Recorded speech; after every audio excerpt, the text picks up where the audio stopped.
Gasolina nasa sachet, available na dahil sa taas ng presyo ng gasolina. Sige nga, pabili ako ng gasolina dyan sa sachet. Okay, magkano? Wala na kasi matira sa kinikita ko sa Wasada eh. Nako, okay lang yan. Alright, let's go.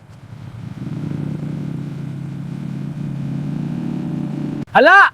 Naubusan ako ng gasolina. Sachet lang kasi nilagay ko. Mukhang magtutulak ako nito.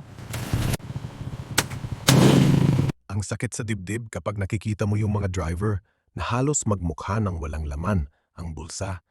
Tapos, yung nasa gobyerno, parang walang pakialam. Minsan nga, parang mas mabilis pa magtaas ng presyo kaysa magbigay ng tulong. Sana talaga makita nila, hindi lang sa TV o sa report, kung paano kami nahihirapan sa bawat piso na tumataas sa gasolina. Kung pwede lang, sana sila mismo ang mag-drive ng jeep o tricycle isang linggo para maramdaman nila yung init ng upuan at lamig ng bulsa. Pero ewan, mukhang mas mahal pa sa kanila yung budget para sa sarili kaysa sa amin na laging nasa linya.